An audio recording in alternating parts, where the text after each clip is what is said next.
हर हर महादेव। राधे राधे। जय श्री कृष्णा। जय लक्ष्मी माता। नमस्कार दोस्तों, आपका स्वागत है एक बार फिर से डिम्पल भक्ति चैनल में। उम्मीद करती हूँ आप बहुत अच्छे होंगे। महादेव की कृपा आप सब पर बनी रहे। पितृ पक्ष में भूल कर भी मत करें ये 3 गलतियाँ, वरना आपके पितृ हो जाएंगे आपसे बहुत नाराज। दोस्तों, पितृ पक्ष हिंदू धर्म का बेहद पवित्र समय है। ये सिर्फ एक पर्व नहीं बल्कि वो पल है जब हम अपने पूर्वजों को याद करते हैं और उन्हें जल तर्पण और पिंडदान अर्पित करते हैं।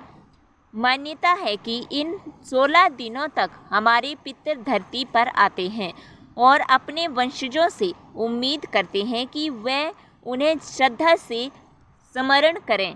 ऐसा करने से उनकी आत्मा को शांति मिलती है और हमें उनका आशीर्वाद प्राप्त होता है। जब पितृ प्रसन्न होते हैं तो घर में सुख, शांति और समृद्धि आती है।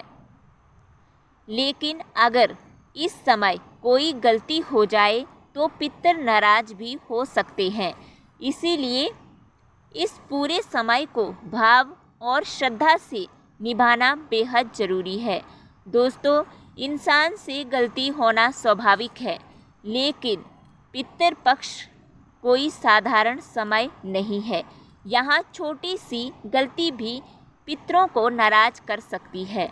आज मैं आपको 3 ऐसी चीज़ें बताने वाली हूँ जिन्हें इन 16 दिनों में भूल कर भी नहीं खाना चाहिए।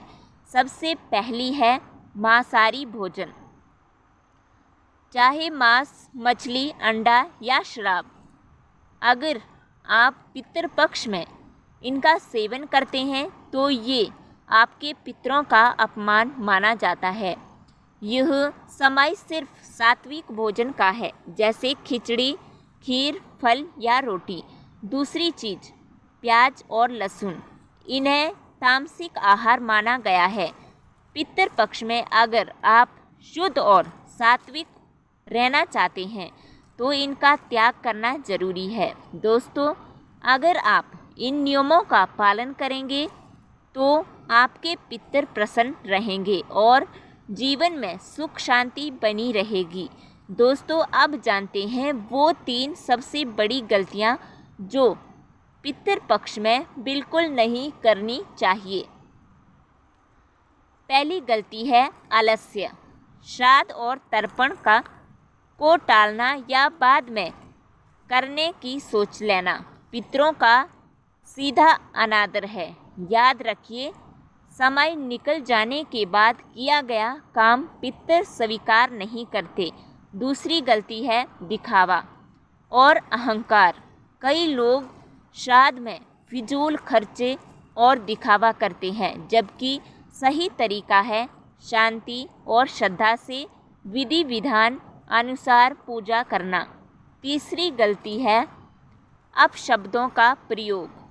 चाहे पितरों ने जीवन में कितनी भी गलतियां की हो, अब वह पवित्र आत्मा है, इसीलिए उनके बारे में कभी भी बुरा मत बोलिए। दोस्तों, पितृ पक्ष का महत्व हमारी जड़ों से जुड़ा है। जिस तरह पेड़ को जड़ से पानी मिलता है, वैसे ही हमें जीवन ऊर्जा अपने पितरों से मिलती है। अगर हम उन्हें याद नहीं करेंगे तो जीवन में सुख समृद्धि सूखने लगेगी। इसीलिए कहा गया है पितृदेवो भव। जब पितृ प्रसन्न होते हैं तो देवता भी प्रसन्न होते हैं, और अगर वह रुष्ट हो गए तो किसी भी देवता की कृपा टिक नहीं पाती। तो इस समय खास ध्यान रखें, सात्विक आहार करें, मांस, मदिरा, प्याज, लहसुन जैसी चीज़ों से दूर रहें। तभी सच्चे अर्थों में श्राद्ध सफल होगा और पितृ आशीर्वाद देंगे। दोस्तों, पितृ पक्ष में कुछ गलतियां ऐसी हैं जो बिल्कुल नहीं करनी चाहिए। पहली गलती, अगर घर का कोई बड़ा श्राद्ध या तर्पण के लिए कहे और हम टाल दें तो ये सीधा अनादर है। दूसरी गलती, केवल दिखावे के लिए श्राद्ध करना, ब्राह्मण बुलाना, भोजन कराना, लेकिन मन में श्रद्धा न रखना पितरों को नाराज करता है। तीसरी गलती, इस समय क्रोध, झगड़ा या अपशब्द बोलना। पितृपक्ष में वातावरण शुद्ध और शांत रखना बहुत ज़रूरी है। दोस्तों, अगर आपके पास साधन ना हो तो सिर्फ जल, तिल और कुश से भी तर्पण किया जा सकता है। पीपल के पेड़ के नीचे जल चढ़ाने से भी पितर प्रसन्न हो जाते हैं। यहाँ मुख्य बात है श्रद्धा ना कि दिखावा। याद रखिए, पितृदोष जीवन में बड़ी परेशानियाँ लाता है। विवाह में रुकावट, संतान की समस्या, धन हानि, पारिवारिक कलह और मानसिक तनाव। इसका उपाय सिर्फ यही है कि पितृपक्ष में सात्विक आहार करें, आलस्य और दिखावे से बचें और पूरे भाव से श्राद्ध करें।